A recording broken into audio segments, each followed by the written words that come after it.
3, 2, 1.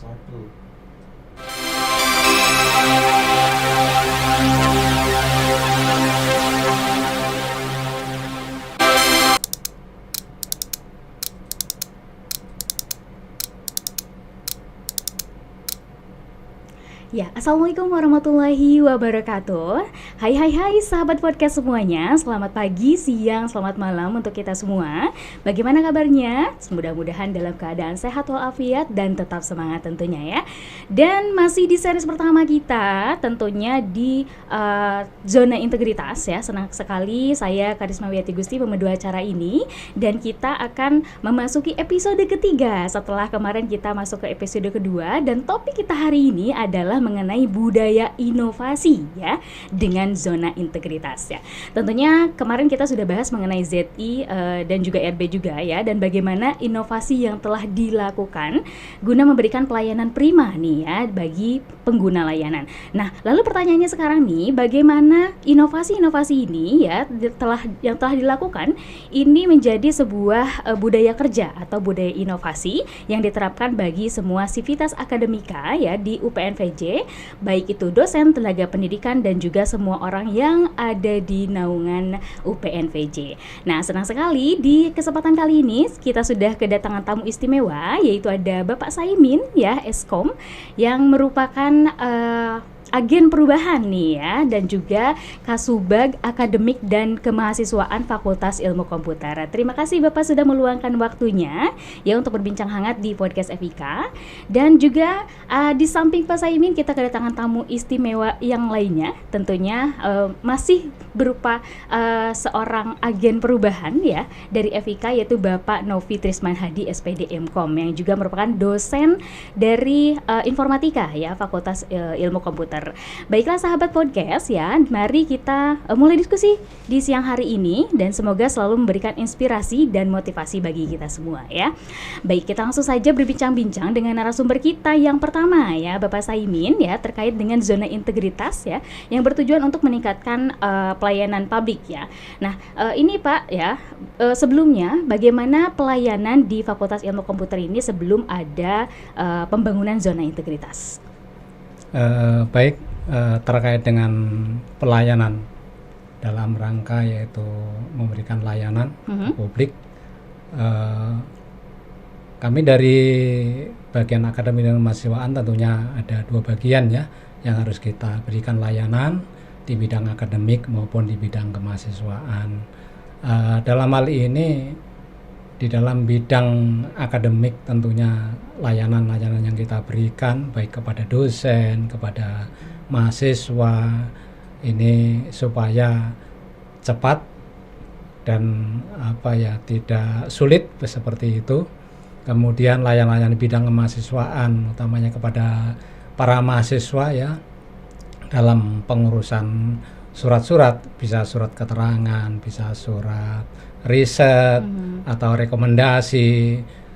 Ini kalau kita bisa cross-check ke belakang begitu ya, sebelum adanya zona integritas ini semua pelayanan ini kan serba manual ya, ya sehingga sangat membutuhkan waktu yang cukup lama kadang-kala ya, dan juga ini kadang-kala ada keluhan-keluhan dari mahasiswa utamanya ya untuk pengurusan surat keterangannya kok begitu lama misalkan. Nah, inilah melihat seperti itu kita juga berpikir ya, karena kami ini kan sebagai pelayan ya, pelayan, sehingga kita akan merasa puas jika layanan kita ini adalah bisa diterima oleh para pengguna itu, sehingga kita berpikir agar pelayanan yang manual ini bisa kita rubah.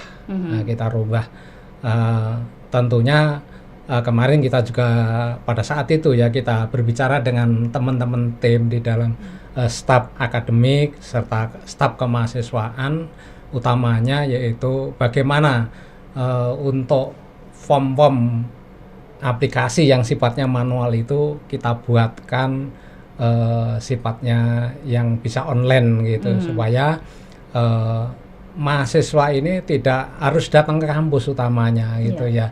Karena dengan melihat seperti itu kita juga merasa kasihan gara-gara hanya membuat surat keterangan saja, padahal tidak ada jadwal kuliah sehingga mengharuskan datang ke kampus begitu ya.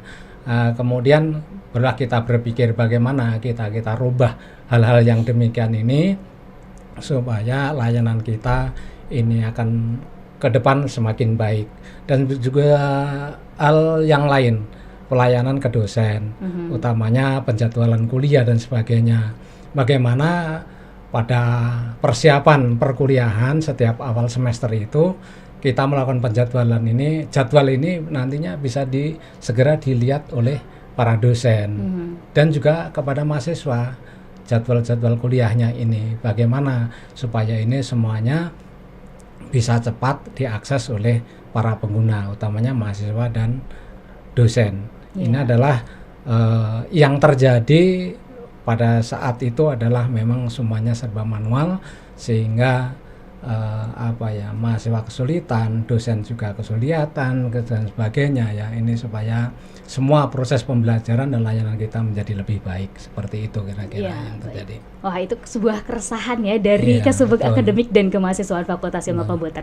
Lalu bagaimana Pak setelah adanya zona integritas ini ya, adakah perubahan atau semacamnya gitu? Kalau kita lihat dari sebelum adanya agen perubahan seperti ini ya, zona integritas ini terbangun,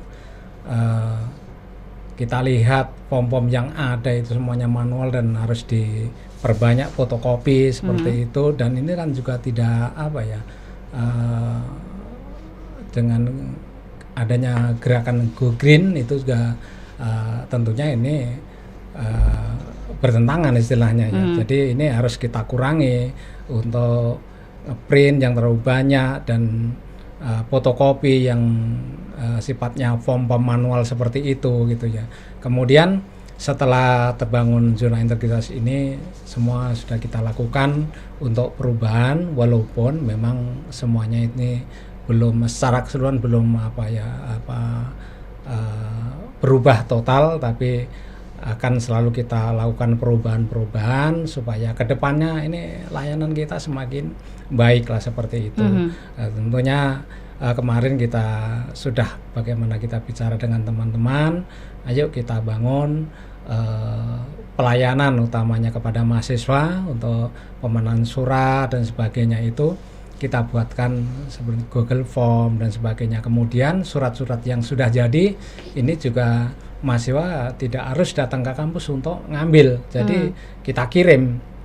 Nah, di sana bisa kita kirim melalui email atau melalui WA mahasiswa itu, sehingga ini cepat. Yang mungkin ya waktu sebelum ada zona integritas mungkin pengurusan surat itu bisa sampai 5 hari kadang-kadang seperti itu, sehingga pada saat zona integritas ini sudah dicanangkan kita bisa melakukan kalau perlu 1 hari selesai. Yang penting semuanya ini persyaratan sudah terpenuhi dan semuanya sudah dicek, tidak ada masalah, semuanya ini kita lakukan secara cepat sehingga kebutuhan mahasiswa ini bisa terpenuhi seperti itu. Sehingga ini semuanya sudah form-form aplikasi ini sudah kita siapkan di dalam webnya Epika, sehingga mahasiswa nanti bisa ngedownload di sana, bisa ngisi, artinya bisa melalui Google Form itu ya. Ada yang sebagian mungkin ya ada yang harus diisi seperti surat pengunduran diri di situ karena ada persyaratan-persyaratan ya. Misalkan ada KTM yang harus dikembalikan, nah, seperti itu. Sehingga kemarin saya bicara dengan staf supaya pengajuan misalkan surat pengunduran diri ini juga bisa di-upload dokumennya untuk sementara. Nanti kalau jika surat keputusannya sudah jadi, mahasiswa bisa ngambil ke sini, itu persyaratan aslinya bisa diserahkan. Jadi tidak harus di awal, yang penting semuanya persyaratan itu sudah bisa upload, kemudian kita validasi, kita verifikasi sudah kebenarannya udah benar seperti itu ya. Kemudian kita proses dan ini nanti supaya bisa kita berikan kepada para mahasiswa kita yang memang membutuhkan itu, termasuk surat cuti dan sebagainya ya, dan surat-surat yang lain juga seperti itu. Jadi semuanya untuk form aplikasi ini sudah kita siapkan secara online, kita siapkan di webnya EPIKA. Nah, kemudian juga kami jika ada keluhan-keluhan juga dari mahasiswa, tentunya ini juga saya minta juga ditangani oleh para staf. Kita coba, walaupun memang ya untuk layanan ini kan sebenarnya saat ini dipusatkan di ULT ya, namun juga saat ini juga masih ada mahasiswa yang memang datang ke fakultas seperti itu, tapi ini tetap kita layani dan kita juga berikan arahan ya. Jadi mungkin mahasiswa juga belum tahu, akhirnya kita arahkan supaya berikutnya untuk bisa datang ke ULT seperti itu, karena memang sudah dipusatkan di sana. Jadi satu pintu ya, sehingga nanti kalau dari sana memang belum memuaskan seperti itu, ya mungkin nanti mahasiswa ini bisa ke fakultas juga seperti itu. Memudahkan sekali ya Pak ya, sangat membantu. Nah, apalagi dengan adanya inovasi ini bisa menjadikan budaya kerja ya, budaya inovasi yang dicetuskan oleh para agen-agen perubahan ini ya. Nah, bagaimana menurut Pak Hadi ini ya, apakah itu agen perubahan atau agent of change gitu ya? Nah, bagaimana? Oke, baik, terima kasih. Mungkin bagi kita sangat sering sekali mendengar atau mungkin melihat atau mendengar terkait dengan agent of change sendiri.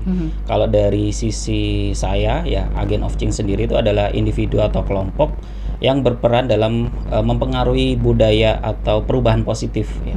Baik itu di lingkungan organisasi, di lingkungan kerja ataupun di lingkungan masyarakat. Jadi sama seperti yang disampaikan Pak Saimin ini tadi, Pak Saimin merupakan salah satu contoh agent of change di lingkungan EPIKA ini ya, karena sudah memberikan pengaruh positif dan juga inovasi yang dimana beliau bisa mengubah tata cara lama ya, tadi seperti yang sudah disampaikan, pengajuan surat yang sebelumnya dilakukan secara manual diubah atau dilakukan inovasi berupa layanan secara online, di mana mahasiswa ataupun dosen dalam pelayanan surat menyurat itu tidak perlu lagi ke kampus, cukup mereka bisa mengisi form yang telah disediakan dan surat menyurat tersebut akan diproses oleh tenaga kependidikan.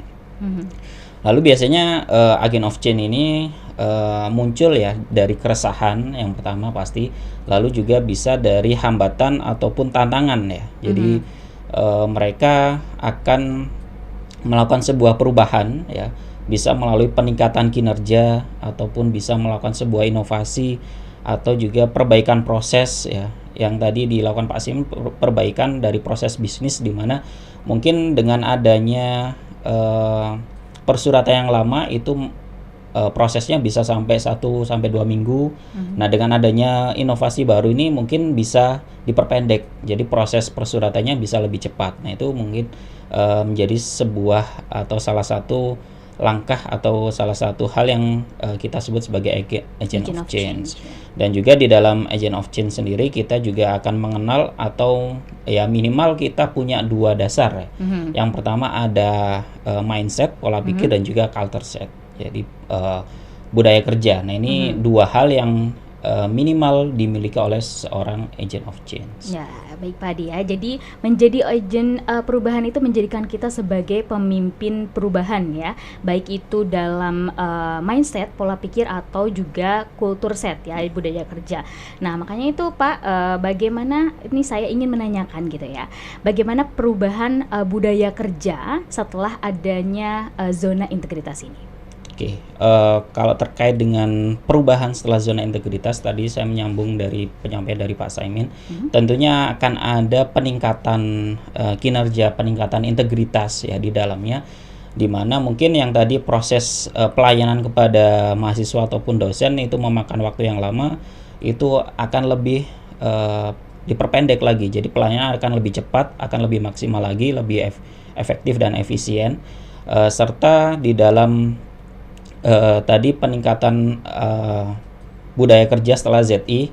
Kalau dari laporan ya terkait dengan budaya inovasi yang ada di EPIKA ini, ada saya menyebutnya ada 4 ya perubahan. Yang pertama tadi yang Pak Samin sampaikan, yaitu terkait dengan inovasi di layanan persuratan. Lalu yang kedua ada inovasi terkait dengan pencatatan barang milik negara atau BMN. Itu sudah kita laksanakan secara digital, di mana sebelumnya pencatatan barang milik negara itu dilakukan secara manual di kertas ya.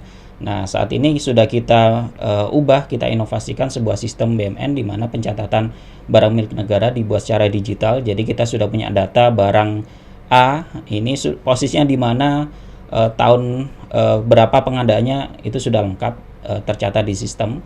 Lalu yang ketiga ada penyampaian survei secara real time ya, survei ya baik itu kepada mahasiswa, kepada masyarakat ataupun kepada stakeholder ya, bisa juga kepada mitra-mitra dari Evika sendiri. Nah, itu kita sampaikan secara real time di website Evika sendiri. Lalu yang terakhir itu ada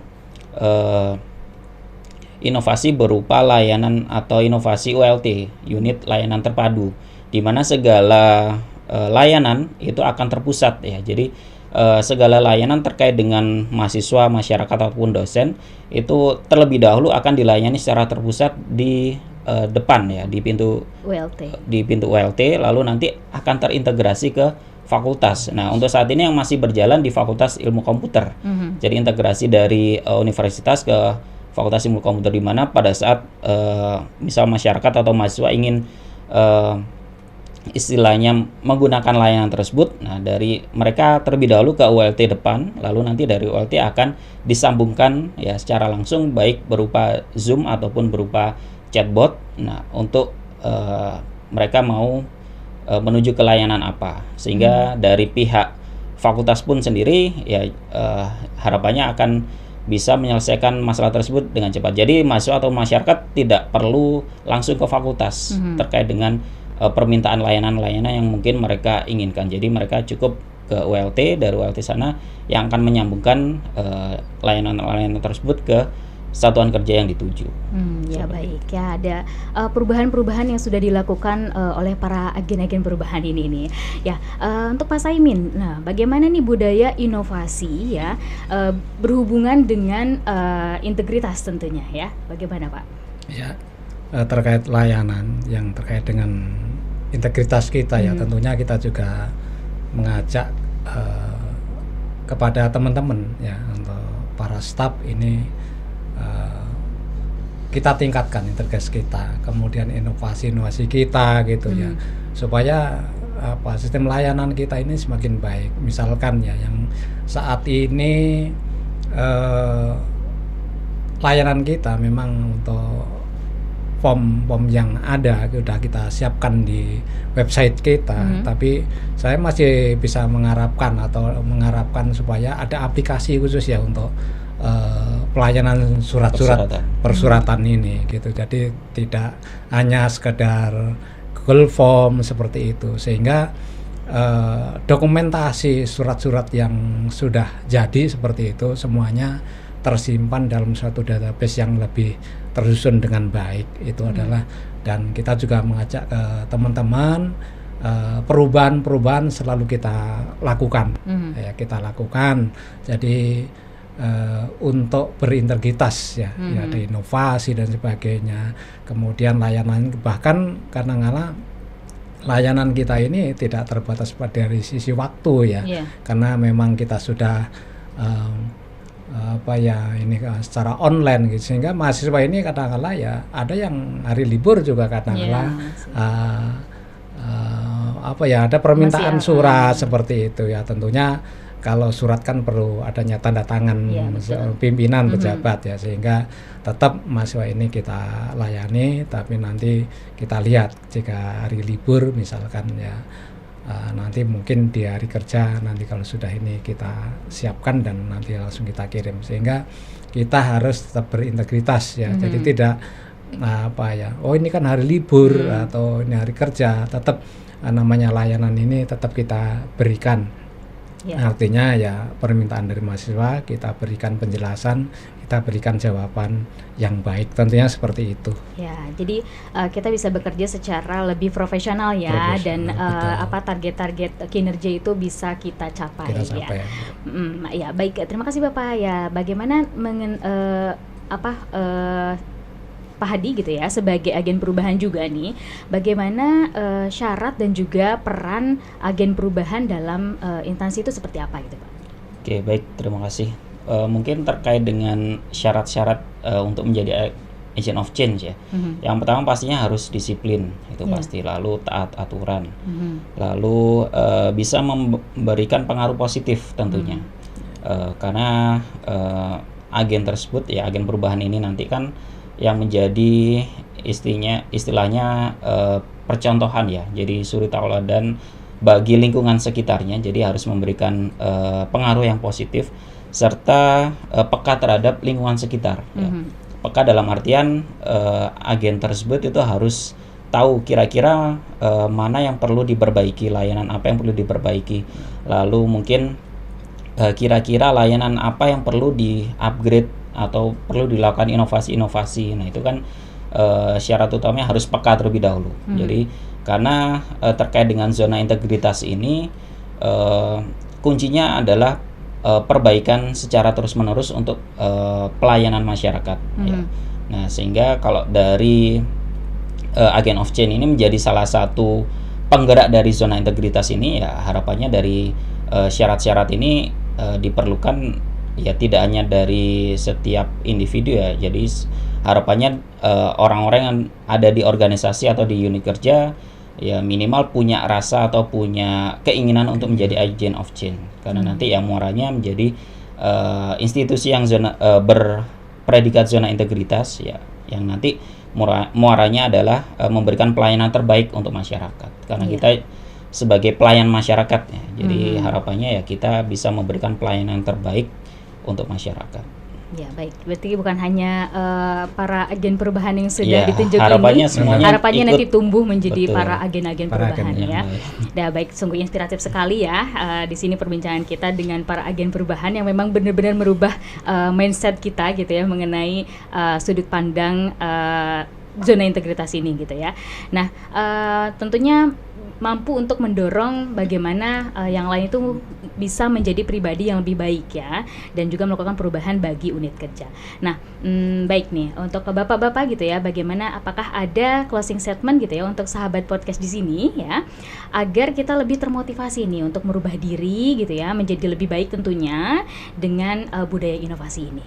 Iya, mungkin saya ingin menyampaikan bahwa sebagian agen perubahan ini saat ini kami ya, utamanya saya dengan Pak Adi itu sebagai agen perubahan gitu, seperti itu.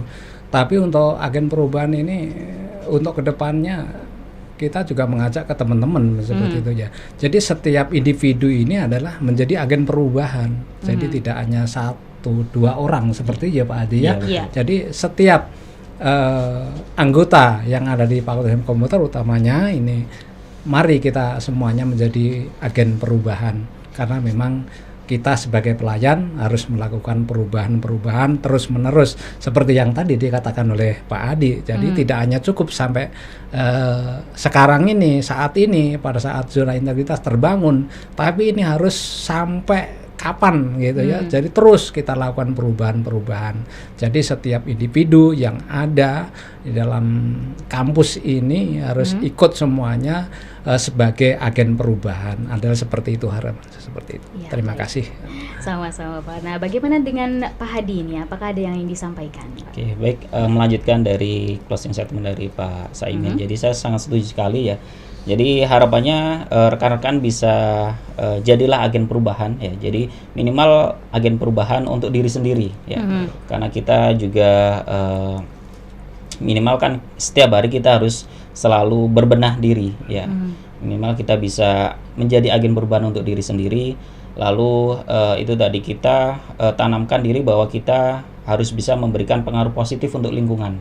Karena kalau misal kita bisa memberikan pengaruh positif untuk lingkungan sekitar, lingkungan sekitar itu nanti juga akan memberikan energi positif yang lain. Nah, itu akan membentuk suatu lingkungan kerja yang positif, hasil yang nanti dihasilkan juga akan positif juga. Jadi harapannya rekan-rekan itu tadi memberikan pengaruh positif, dan juga diharapkan juga bisa lebih atau selalu berpikir kreatif dan inovatif ya, dimanapun berada. Khususnya dosen kan karena kita dituntut tridharma pendidikan. Nah, itu kan juga selain kita melaksanakan tridharma pendidikan, kita harapannya juga bisa melatih budaya kreatif dan inovatif kita, tidak hanya untuk penelitian atau pengajaran kita, tapi untuk kemajuan organisasi kita atau lingkungan kita. Karena itu tadi kita bekerja juga di lingkungan kita sendiri, otomatis ya kalau misal kita bicara inovasi dan juga terkait dengan kreativitas, ya harapannya juga kita berikan sedikit waktu untuk memikirkan juga terkait dengan kira-kira inovasi ataupun kreativitas apa yang bisa kita tuangkan untuk pelayanan kita kepada masyarakat ataupun kepada lingkungan sekitar kita. Ya, baik. Wah, sangat menginspirasi sekali ya sahabat podcast semuanya. Tentu banyak motivasi dan juga inspirasi nih ya dari diskusi kita di siang hari ini nih bersama para agen-agen perubahan kita ya. Dan tentunya semoga memberikan manfaat dan juga kita bisa mewujudkan tujuan dari instansi ya sesuai dengan reformasi birokrasi dan juga zona integritas. Nah, serta juga dapat menumbuhkan ya budaya inovasi dalam budaya kerja kita dalam sehari-hari ya. Nah, terima kasih ya untuk Bapak Saimin dan juga Pak Hadi yang sudah berkenan dengan diskusi kita di hari ini, dan juga terima kasih untuk sahabat podcast FIK. Mohon maaf dalam pembahasan kita ini masih ada banyak kekurangan ya, dan tentunya semoga diskusi ini tuh bisa bermanfaat bagi kita semua, terutama menginspirasi kita ya dalam sebuah layanan, dan juga bisa menjadikan kita sebagai agen-agen perubahan selanjutnya ya. Jika tidak untuk orang lain, untuk diri kita sendiri terlebih dahulu.